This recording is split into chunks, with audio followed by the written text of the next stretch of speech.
پورا اتر رہا تھا، وہ سارے انبیاء کی تبرکات پہ بھی پورا اتر رہا ہے۔ تو جو نبیوں سے جڑے ہوئے صندوق کو نہیں سمجھ سکتا،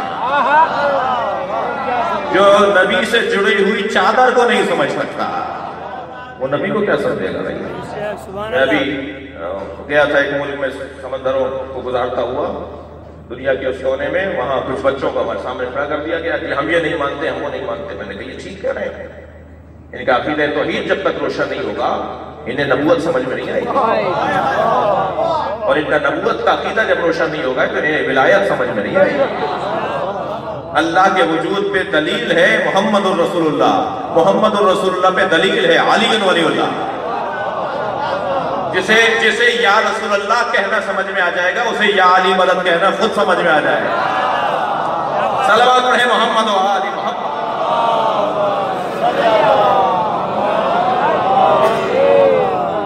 نسبتوں کا دور، نسبتوں کا دور ہے، نسبتوں کی اس کا زمانہ ہے، کائنات نسبتوں سے جڑی ہوئی ہے، بغیر نسبتوں کے کوئی چیز حیثیت نہیں رکھتی۔ ہم سب نسبتوں والے ہیں نا۔ آپ نے آج اس فرش کو نسبت دے دی نبی سے تو سب جوتیاں اتار کے آ رہے ہیں نا۔ آپ نے اس ممبر کو آج نبی سے نسبت دے دی تو کوئی بغیر وضو کے نہیں آ رہا نا۔ جیسے ہی نسبت پاجا ہو جاتی ہے کسی چیز کو اس وجود کے ساتھ، تو پھر اس کا مقام ہی کچھ اور ہو جاتا ہے۔ کون سی چیز ہے جو بغیر نسبت کے دنیا میں؟ اصحاب کون ہیں؟ کس کے اصحاب؟ کس کے اصحاب ہے بھائی؟ سرکار کے اصحاب ہے نا۔ اس سے زیادہ بالاتر بات کروں، اہل دلکش سے توجہ چاہتا ہوں، اہل بیت کس کے؟ نبی کے۔ اصحاب کس کے؟ نبی کے۔ قرآن کس پر اترا؟ نبی پر۔ اللہ کس کا ہے؟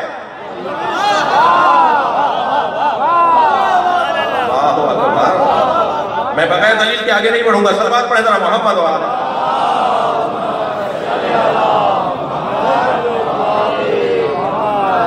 آمنوا برب العالمین رب موسیٰ و ہارون۔ ہم رب عالمین کے اوپر ایمان لے آئے۔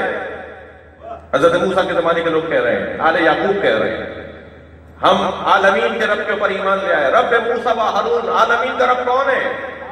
موسیٰ اور ہارون کا رب۔ بھئی تمہارا رب نہیں ہے وہ؟ تمہارا رب نہیں ہے؟ فَلَا وَيُؤْمِنُونَ حَتَّى فَلَا وَرَبِّكَ حَتَّى يُؤْمِنُونَ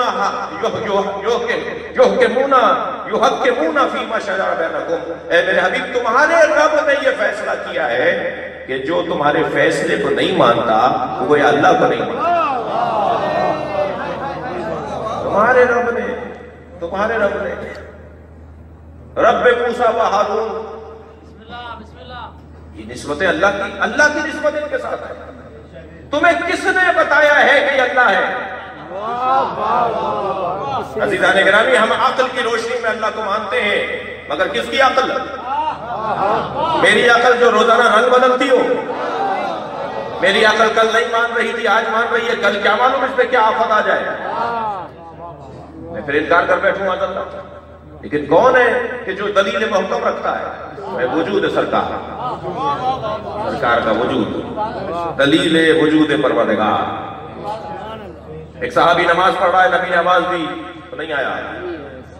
دوسرے صحابی نے آ کر کہا یا رسول اللہ وہ نماز پڑھ رہا ہے۔ سرکار نے سننے کے بعد دوبارہ آواز دی۔ وہ جب پہلے آواز دے رہا تھا اس وقت مجھے پتا تھا یہ نماز پڑھ رہا ہے۔ سرکار نے اس وقت بھی آواز دی کہ جب وہ نبی کو بتا کے چلا گیا، ایک صحابی بتا کے چلے گئے کہ وہ نماز پڑھ رہا ہے۔ آیا کہنے لگا یا رسول اللہ میں نماز پڑھ رہا تھا اس لیے نہیں آیا۔ تو میں تمہیں کس نے بتایا ہے کہ نماز پڑھنی ہے؟ تمہیں رب سے کس نے آشنا کیا ہے؟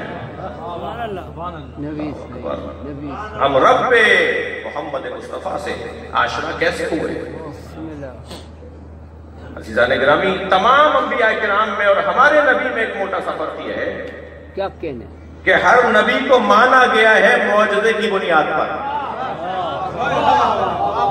ہمارے نبی کو مانا گیا ہے کردار کی بنیاد پر۔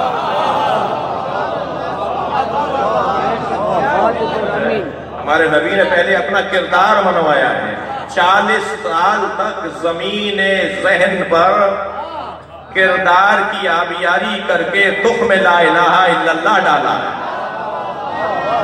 صلوات پڑھیں ذرا محمد و آل محمد۔